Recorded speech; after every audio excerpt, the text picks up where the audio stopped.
Well, this week, Taylor Swift is in Australia. Last weekend, she was in my hometown of Melbourne for 3 shows, and I'm proud to say she played to the biggest audiences of her career anywhere in the world so far. This weekend, she's in Sydney for 4 shows, so it's only fitting that we join in with Swift Mania and take a look at the Eras Tour concert film from 2023.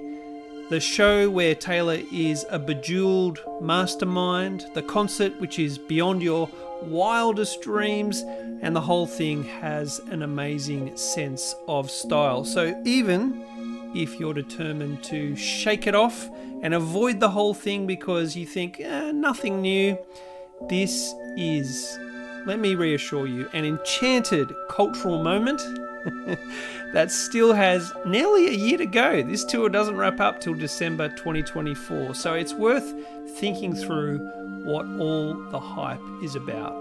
You ready for it?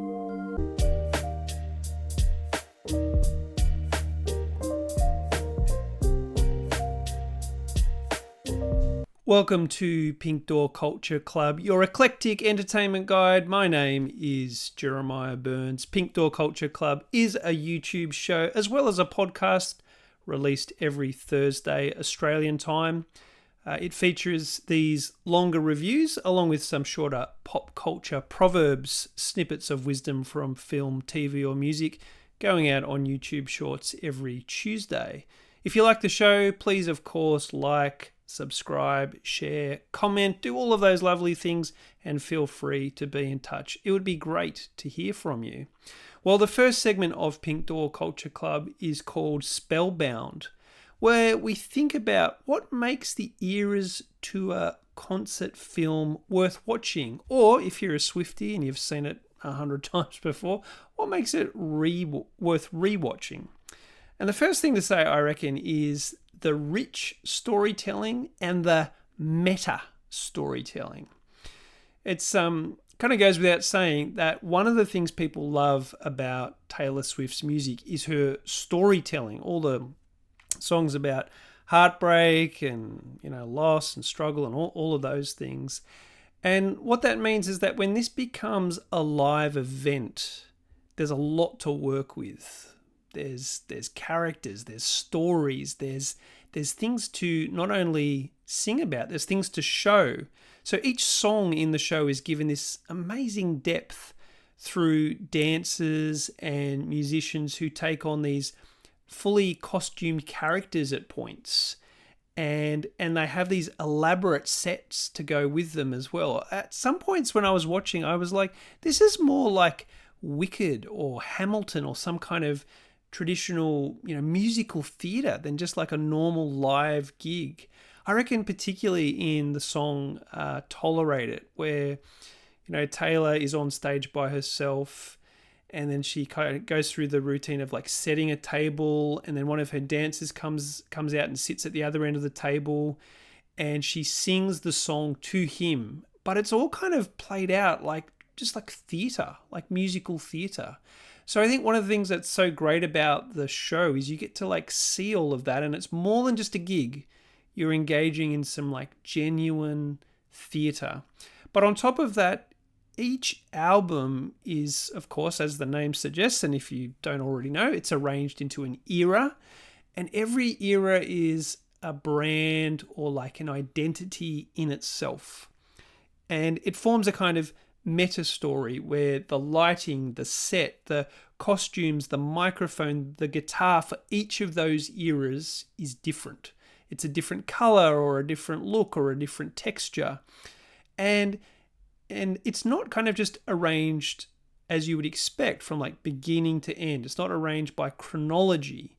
It's arranged deliberately and carefully to build a compelling 3-hour show. She's kind of saying to the audience, look, you've let me have this freedom in my career to try out different genres, to have these different aspects of who I am expressed in song. So let's read each chapter of the book, right? We're going to do that, but I'm going to rearrange them so it's more fun. I'm going to rearrange it so it kind of makes sense for this show. And why don't you come with me?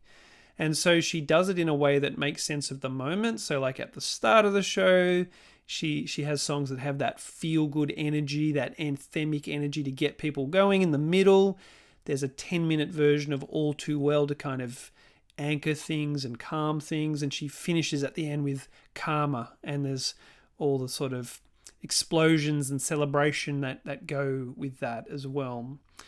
And she's also doing something here where she engages the audience through contrast and like excites the audience through contrast as well. So she'll kind of go from very like soft, melancholy, very theatrical, intimate setting, as I mentioned before, of Tolerate It, straight into the Reputation era where she's in like this cat suit and kind of in Beyonce mode, I guess.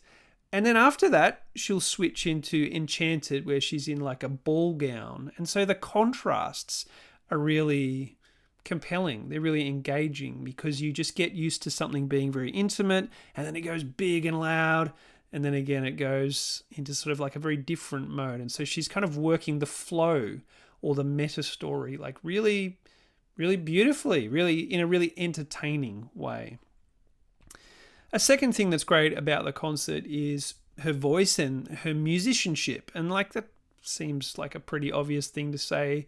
Like obviously she has a strong voice. She's like a world superstar, the most famous person in the world. But there's two things that stood out to me seeing her perform 40 plus songs in a concert setting. One was it really showcases her versatility. Like, you know that when you listen on Spotify, but when you see it in a concert setting and you see her go from stripped back country ballads with only a piano or only a guitar into these like massively layered pop hits or massive kind of heavy rock anthems almost, you know, she moves from one to the next without wavering, without losing a breath. Like, there's only one moment in the whole concert where it's like, I think she's like mildly out of breath. Like, I go up one set of stairs at work and I'm like, you know, I'm puffing. So there's that versatility there that is really captured so beautifully, I think, in the show. And a second thing is the power of her voice. Like, I know she's got a powerful voice, but I don't think it would be like one of the words that occurs to me first if I was going to describe her voice. Like, a lot of her songs are either super produced and so there's like a lot going on in them, or they're quite mellow and stripped back. But when you see her in a stadium setting, and there's some moments where she like really unleashes, like in these big moments, and you hear her voice and it's super clear and super tuneful, it makes you realize there's power there. Like, that is a powerful voice. That's a great voice. You know, even though it's frequently restrained because of the songwriting or it gets lost in the mix in the recording, when you see it in a concert setting, it makes you appreciate it afresh. A third thing to love about the concert and about the film is choreography. It's not just Taylor who dances all the way through this concert, but her amazing group of dancers who complement her. And they bring to the show this incredible energy and precision. Like, their movements have to be very precise because the stage is constantly moving, so they need to know like where to be at exactly the right moment. And they bring a real passion to what they're doing as well. Like, they are... Again, if we think about that concept of this being theatre, like, they are embodying the characters of each song through their costume, through their facial expressions, and through their movement to like this stadium of tens of thousands of people. And again, they look like they're having fun. Like, they bring a real sense of fun to this that makes it really entertaining and, yeah, like enjoyable to watch. Like, I just have massive admiration, like I said before, about Taylor singing these songs back to back and how fit she must be to do that. I mean, I have massive admiration for just how fit Taylor and these guys are. 3.5 hours, high intensity show with almost no breaks for Taylor and limited breaks for the dancers. Like, I reckon, it's kind of like 1 minute, maybe a little bit more for some of these costume breaks. Otherwise, it is non-stop singing and non-stop dancing. There are a few sets or bits and pieces where there's not as much dancing, or it's kind of being there on the spot, being more settled, but there is a lot of dancing, and it is really high energy, amazing to watch.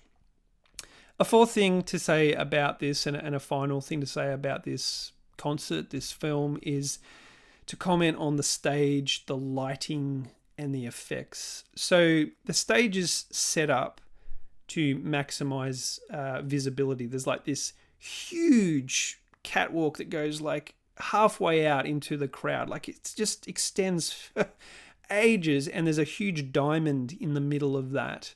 And there's a massive, to be expected, like a massive LED screen at the back, but it extends not only to the back screen, it's on the stage itself. So the LED lights are running both across the back and all the way up and down the catwalk as well. And then you've got these hydraulic platforms in the middle of the diamond right there, out there in the catwalk, and they can kind of lift independently in all different ways to create different configurations. So like, you see a single platform, you see it turn into like a series of steps, you see it as a pyramid, you see it as an upside down pyramid, you see it static, you see it moving. It brings a real dynamism to what's going on. And again, when she's out there with her dancers, more people in the stadium can see and appreciate what's going on. On top of that, you've got some really amazing physical effects. So you get trees growing up through the stage at one point. You get a cabin arriving on the stage at one point. You have clouds coming out onto the stage at another point. Like, this rivals any kind of, Olympic game opening ceremony. Like, it's that kind of show. It's not just the LED virtual stuff. It's the physical props that are happening here as well. And it's the transitions between the songs and the eras that I think are some of the most breathtaking moments in the show. Particularly the best moment, in my humble opinion, like the wow moment of the show, is the stage opens up in the catwalk. She dives into that gap. You hear a splash, and then you see an animation of her swimming sort of along the catwalk and up onto the screen, and then she appears at the back of the stage ready for the next era, as she goes from folklore to 1989 era. Like, it is an amazing moment, and just one of the things that makes this such an amazing concert.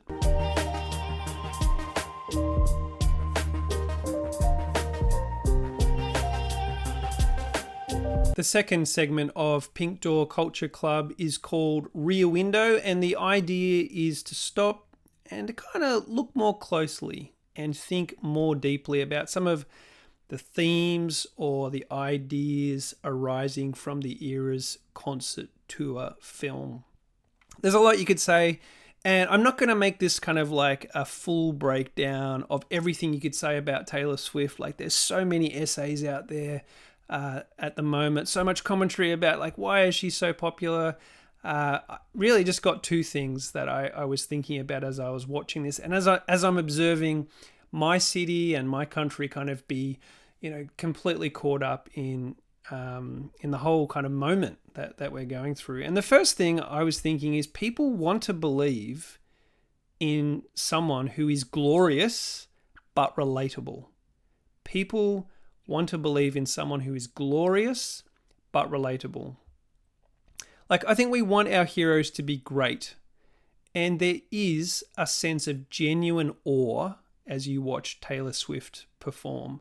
Like, even if you're not hyperventilating and crying and singing every single word like the most, hardcore fans are in the audience. Like, I was applauding at the ends of songs. I'm just watching this at home on the screen, and I was watching it with one of my kids who just like spontaneously said it pretty early on, like, "Dad, she's great." As you watch her, you're like, this is an extremely beautiful, fit woman dressed in amazing sparkly outfits, and she is performing 40 plus songs in 3.5 hours from 10 different albums with no meaningful break, without missing a word or a dance move. Like, it's incredible. And there is a sense of her being glorious, her being superhuman. The whole way through I was thinking, who am I thinking of when I watched Taylor Swift? I was like, okay, this is like some kind of elf princess or queen like Galadriel from Lord of the Rings, mixed with some kind of historical character like Cleopatra, mixed with Shania Twain. These are the kind of things I was putting together on my mind to try and make sense of what I was seeing. There is that sense of her being a glorious superhuman. And I think that's something that could easily destroy a person's ability to relate to her, because like she's so much better, right? But it doesn't. It's interesting. It doesn't, because her songs, like the songs themselves, that they're about things that people can relate to. Like this is kind of a cliche now. Like, she's relatable. Her songs are relatable, but it's true, right? They're about things like heartbreak and failure and struggle. And so people can relate to those stories. And in the concert, this is another thing that's more specific to the concert, right? In the concert, there's a sense of Taylor loving the moment and being in it with the fans. Like everyone's having a great time together, not quite believing what's going on, including Taylor. Now, whether she's just acting that way or not, I couldn't say, but like it seems genuine. She seems to really genuinely love being with her fans. She knows they adore her, but she like adores them back, and they're finding it hard to believe they're seeing her, and she's finding it hard to believe that she herself is in that moment. There's a lot of her saying thanks to the fans, a lot of thanks for being present, thanks for believing, thanks for the freedom that you've given me. And as I mentioned before, like the physical stage, like it's set up to maximize access to her. And in the film, like it's very polished, like I've said. It's actually cut together from the 3 different performances at SoFi Stadium in LA, I believe. But after the credits, we do get to see some of the bloopers, right? So you kind of get to see a bit more of the humanity, where her microphone doesn't work, or she has to play the piano in the rain because it's there's a storm, or like one of her sequins gets caught and she can't, like she's got like a costume malfunction. And I reckon there's a real contrast there to some pop idols or famous people who kind of have that sense of floating above the masses, of being better and bigger, but not relatable.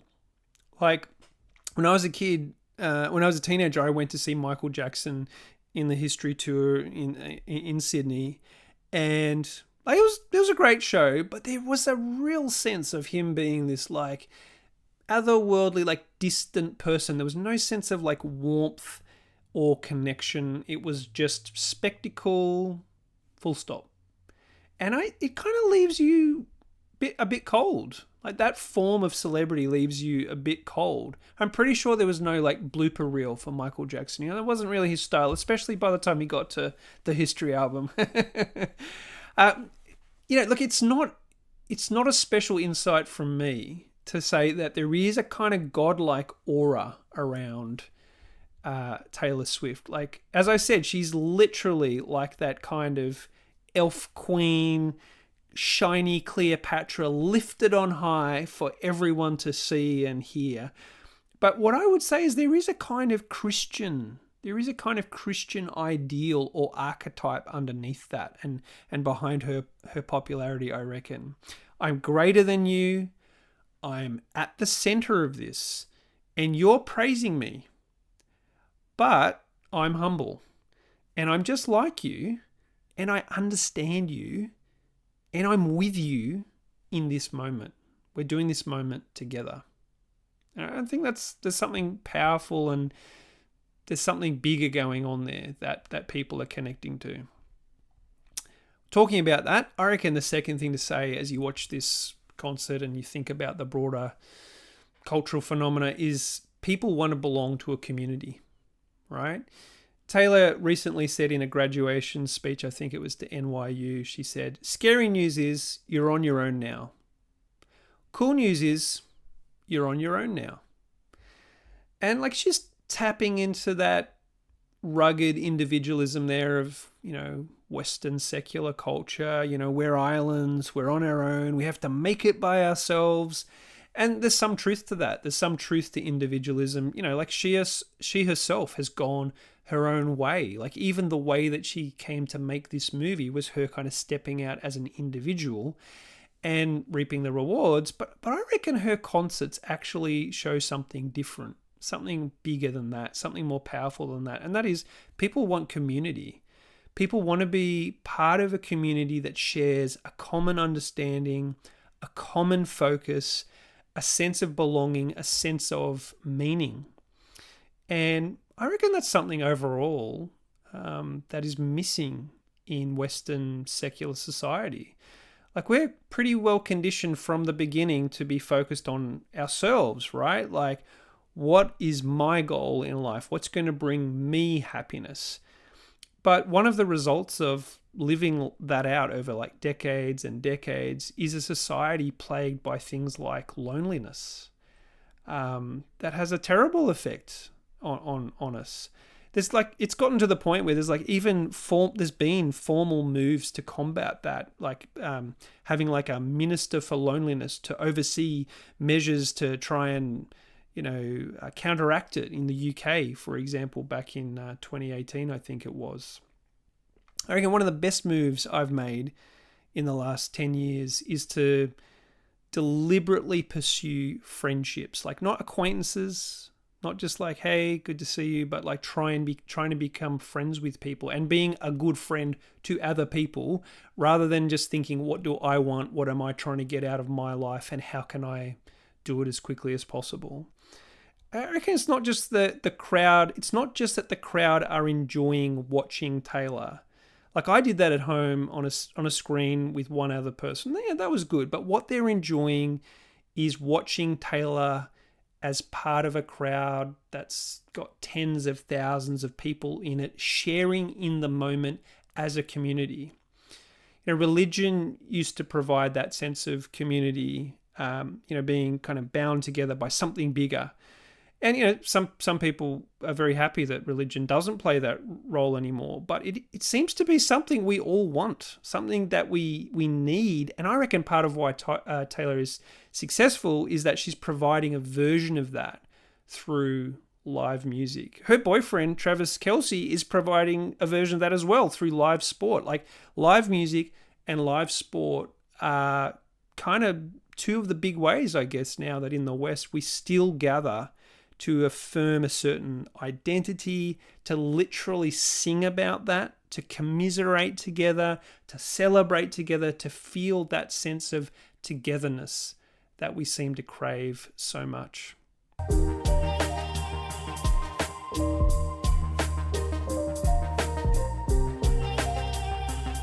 The final segment of Pink Door Culture Club is called The Man Who Knew Too Much, where I just list off some trivia related to whatever we're looking at this week.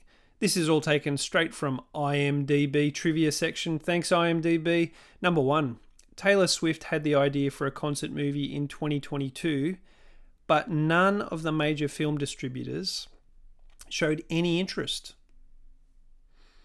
But she was getting all the feedback from her fans, and she decided to distribute the film through her own company at her own expense. How about that? I mean, like, thinking back, like I can think of plenty of films that Crocodile Dundee is a great one historically in Australia, where Hollywood went, not interested, and it went on to make, huge amounts of money. Like here they are again. Like who's thinking that a Taylor Swift concert film's not going to be an amazing thing and not wanting to be a part of it? Like this film cost at the top probably $20 million, and it has grossed more than $260 million. Secondly, this film has surpassed Justin Bieber Never Say Die 2011 as the highest grossing concert film in the US. and it surpassed Michael Jackson's This Is It 2009 as the highest grossing concert film worldwide. So again, definitely not one that the studios should have missed out on. In terms of the tour itself, the Eras Tour has grossed $1 billion so far, just over, becoming the highest grossing concert tour of all time. The previous record holder was Sir Elton John's farewell Yellow Brick Road tour, which had grossed $939 million. And my understanding is the Eras Tour keeps going for like 10 more months. So imagine how much it will rack up by then. And the film, I think, will continue to make money as well. Like, I shelled out $25 for this just to rent it. And I was like, I don't want to do that. It'll be streaming somewhere soon, but she's in town. I paid my $25. I was happy. This film just by itself is still making lots of money. And finally, in the concert film, the hat at the end of the song 22 is given to a devoted fan, a little girl that you'll see in the film. Now, that recipient is actually Bianca Bryant, and that's the daughter of Kobe Bryant, the basketball superstar who tragically passed away. And Kobe had presented Taylor with a plaque on August 21 back in 2015 for selling out what was called the Staples Arena twice over. So there's a kind of beautiful and tragic moment going on there with the handing over of the hat from Taylor to Bianca.